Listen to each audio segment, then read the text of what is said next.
our battle isn't just against the EU. Our battle, if you think about it, really, is against the political class in this country who sold us down the river, not just to the EU.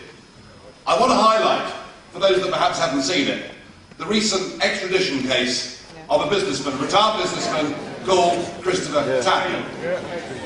Now, I have to declare an interest in this. I've known Chris Tappin for nearly 40 years, for nearly the whole of my life. We live close to each other. We were members of the same golf club. I knew his father, I know his wife, I know the children. So he is a friend of mine. And I do very much take the view that a businessman, successful businessman, living in a big detached house, whose children have left home and are doing well, I take the view that a businessman in that position would not have risked everything on a transaction that stood to make him the handsome sum of $500. To me, it doesn't make sense. But actually, folks, the issue isn't whether Mr. Tappin has or has not done anything wrong. The issue is that a 65-year-old retired businessman who has never been in trouble with the law for the whole of his life in this country, indeed, he's only ever had one speeding ticket throughout his whole adult life. The issue is that that man has been extradited to America without, at any opportunity, being able to present his side of the argument, and without the American authorities producing any prima facie evidence at all. And that overturns every single good, decent principle of British justice that we have enjoyed since Magna Carta, and I put it to you that Tappin's extradition is an abomination.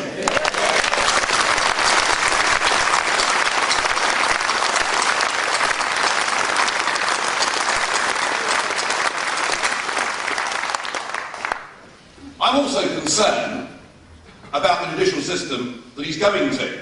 You know, I used to think of America as being the land of the free.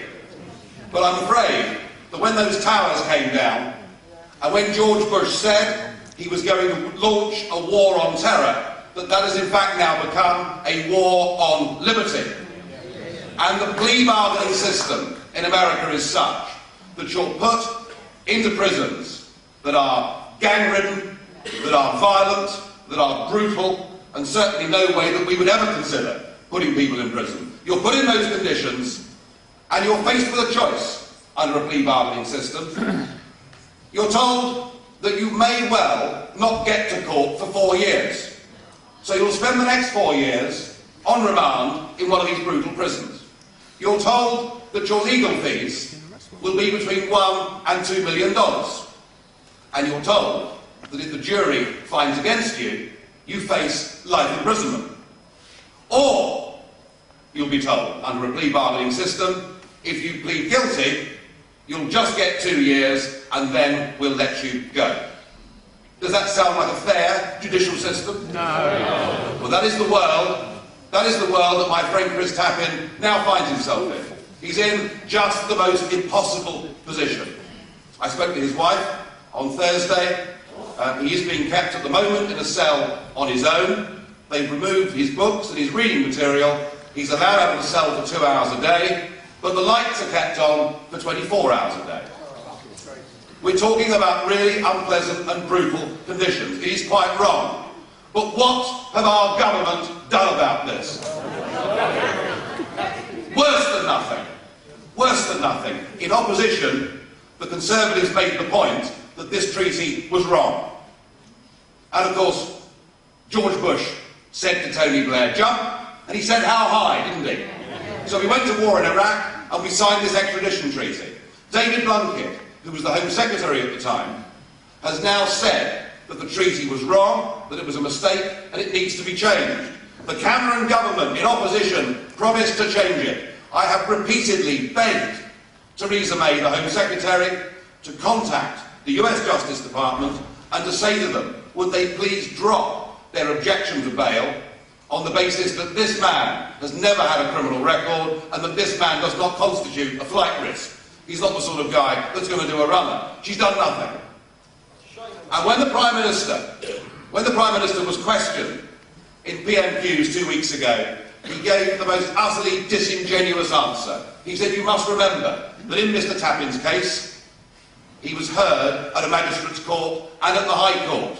Yes, Prime Minister, but without any prima facie evidence of any kind being put forward. And so Cameron giving the impression that this has been through fair process, frankly, I think is a disgrace. But the all-time low on this was when William Hague was interviewed on this question. It was at the end of an interview about Syria, and he was asked on the day the extradition took place, what about Mr. Tappin's case? And Hague said, I'm too busy for that, and he turned his back and he walked away.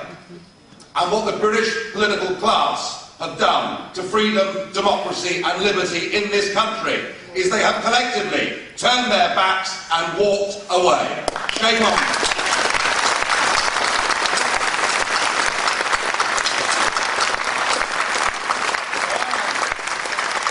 I am today launching an e-petition on the Downing Street website, and I'll ask you all, please, to sign that petition, to get your friends to sign that petition.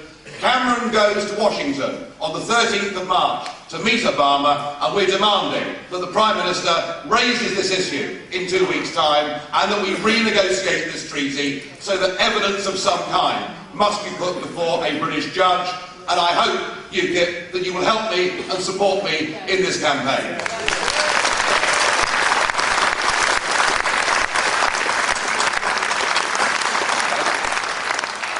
We've got a big year coming up. We've got the London Assembly elections, where I look at a list of candidates in their 30s and 40s, many from very good professional backgrounds. We've got by-elections that will come up for Westminster. We've got local elections to fight.